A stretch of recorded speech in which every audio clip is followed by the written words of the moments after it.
Chapter 18. "Motherfucker!" a man screamed. Gunfire rattled. In the CC, Wilkes said, "Powell?" "It's the guard at the Queen's chamber," Powell said, touching controls on the monitor. The picture splashed into life in full colour, the holoproj of the security cam revealing the guard firing his weapon at something off-screen. Powell fiddled with the controls. The view shifted slightly, revealed the open door. "Oh man," Wilkes said. The guard screamed again. The man who had been so nasty to Wilkes and Billy when they'd gone to see the chamber. A spiked tail shot into sight, impaled the screaming trooper, punched through his chest as easily as a needle pierces thin cloth. The man went slack, his weapon falling. The massive ridged tail snapped like a whip, and the man flew out of frame. "Sweet baby Jesus," Powell said. "He's turned the Queen loose," Wilkes said. "Spears." Other reports began flooding in over the Opchan. The Queen had company. "Get to the starships," Wilkes said, his face grim. "This base is contaminated. We're all dead if we stay here." But at least the son of a bitch's plan was also shot. He'd play hell rounding up the monsters with the men he had left.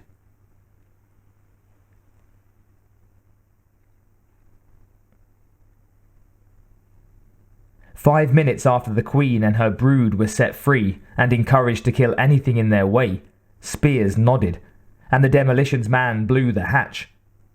The shaped charge was silent in the absence of air, but the metal of the lock peeled open, and the oxy inside spewed out, freezing into powdery white crystals in the cold night. "Go!" Guards inside began firing, the ones who hadn't been knocked sprawling by the concussion at least. Spears's men had the advantage of surprise, however, and only one of his troops went down before the lock was secured. They were in. The enemy was in disarray, and this mission was going as well as anybody could expect. All the feeds from his men were going into the Hopper's recorder. He would edit them later, for the sake of continuity, of course. He would look heroic enough. After all, he wasn't an armchair commander, and the record would show him right in the thick of things. And he wasn't done yet. Oh no. Those who had crossed him would regret it, assuming they lived long enough for that. Inside the inner lock, he motioned for his troops to open their faceplates. "Let's move," he said. "Keep your suits patent. They'll probably try to mess with life support. Go to Opchan 6, scrambled. No point in radio silence now they know we're here." With that, he snapped his own faceplate shut. "Try to keep some of them alive," he said. "Shoot low."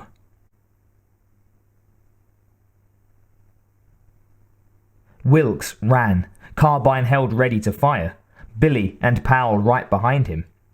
The station's battle alarm screeched, a high-low wee-wah that repeated itself over and over. Red lights flashed at every turning of the hallway, and men and women ran, in panic, fleeing something most of them knew about, but hadn't encountered yet. Most of the ones who'd encountered the aliens would likely be unable to flee, Wilkes knew. Spears had let the goddamn things out, somehow, and they would be in a feeding frenzy, collecting every human they could get their claws on, given what he knew about them already. Billy had found a portable comm and was using it. "Mitch! Mitch! Answer me! Get out of there! Meet us at the ship bay! The aliens are loose! Spears is in the station! Mitch!" If Bueller heard her, he wasn't responding. Wilkes didn't have time to worry about it at the moment. An alien lurched out into the hallway from an open door, turned towards the three of them, and opened those hellish jaws. Slime dripped from the teeth in long strings. "Fuck you," Wilkes said. He popped the carbine up, found the manual front sight, no time to mess with the laser, and fired a quick burst. The armor-piercing round smashed the alien's face. Shards of its hard chitin flew, acid sprayed. It fell sideways and backward, hit the wall, slid to the floor. The blast of the caseless rounds hit Wilkes's ears like a flat slap from a heavy hand. His ears rang. Damn. Should have put his plugs in. Oh well. If he lived long enough to worry about growing deaf in his old age, he could deal with that. The liquid on the floor bubbled and sent up clouds of stinking smoke as it ate through the tread plate. "Watch the blood! Don't step in it!" They ran.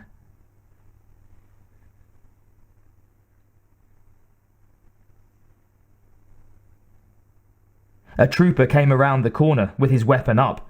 Spears was the first one to see him.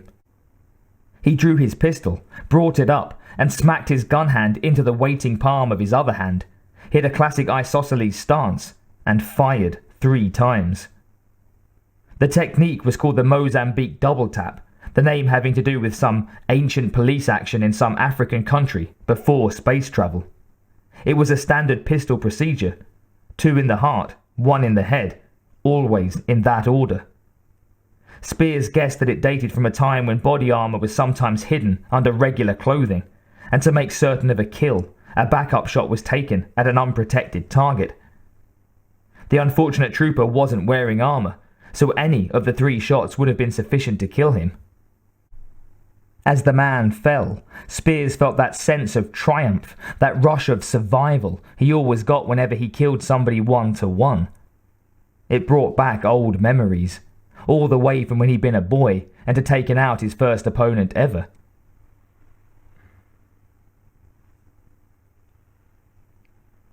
Tommy hid in the supply closet, among the brooms and vacuum cleaners and fragrant tubs of cleanies.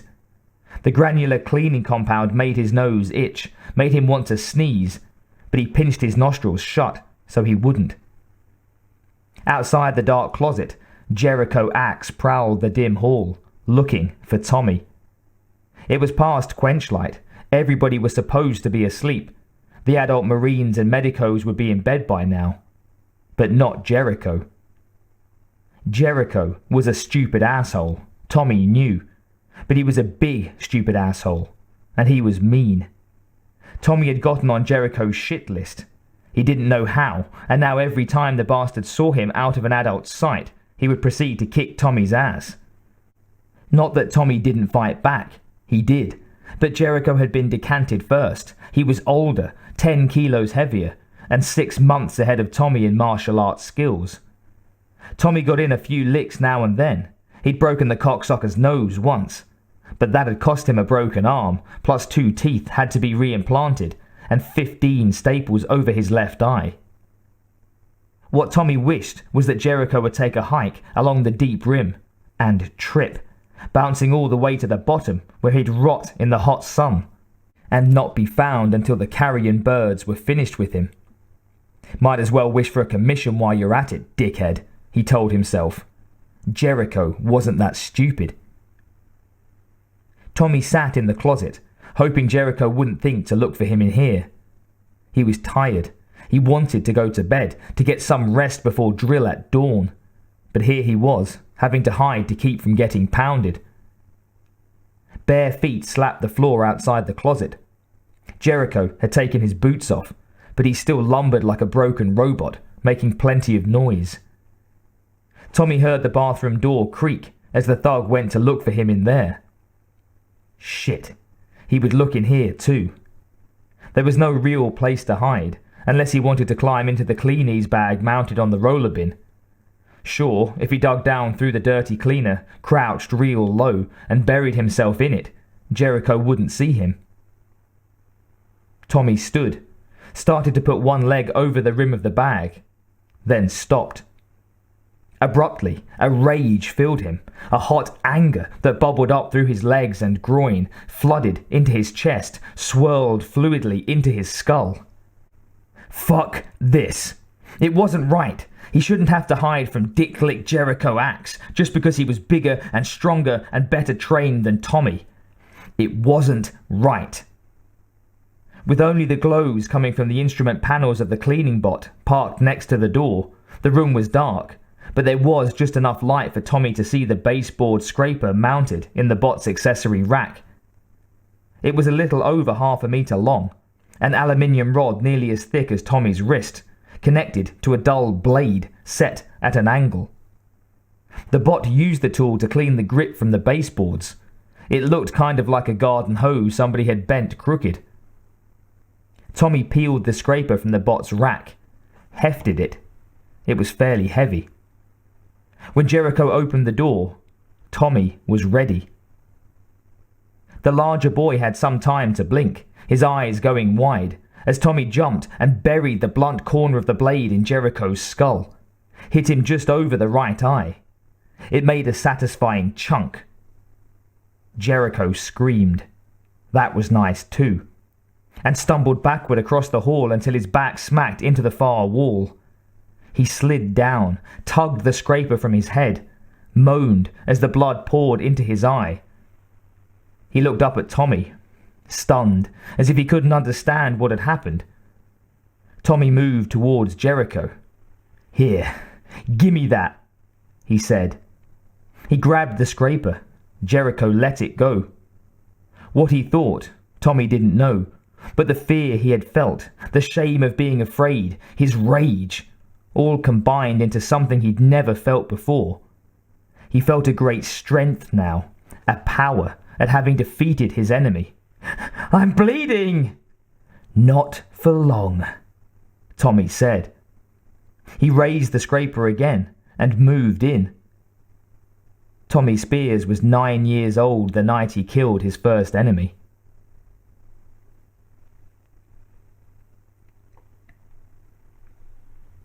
"Holy shit!" one of Spears' Marines yelled. The general snapped out of his memory fugue and looked past the fallen soldier. Amazing.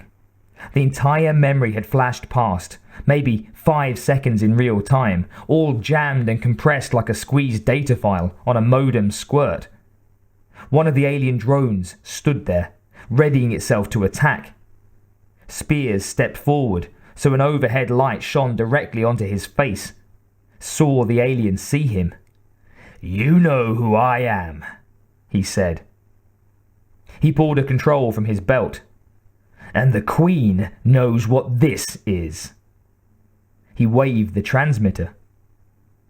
The floor of the egg room was wired with explosives, and this control would set them off.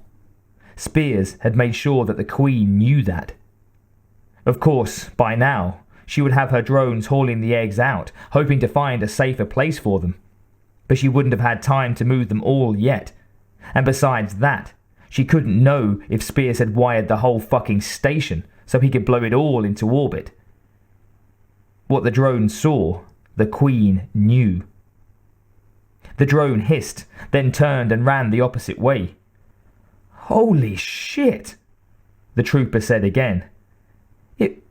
It was scared of you." "Damn straight," Spears said. "With good reason. Let's go." The platoon never hesitated.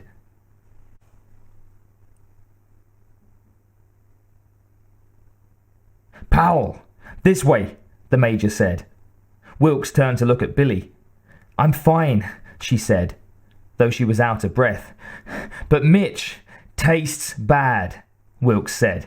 "If he stands still, they'll walk right past him." "Spears won't," Powell said. "Thank you, Major." To Billy, he said, "Look, he knows where we're going, he'll do what he can to make sure we make it, and then he'll be along." "I can't leave him here," Billy said. "Fine, we'll wait for him. I promise." Billy nodded. It would have to do. She didn't have a lot of choice. She would have to trust Wilkes. Somebody screamed behind them, a sound that trailed off into a liquid gurgle. "The clock is running, folks." It seemed to Billy that she'd been running most of her life. This was not the time, nor the place, to stop and take stock. "Go," she said. "I'm right behind you." They went.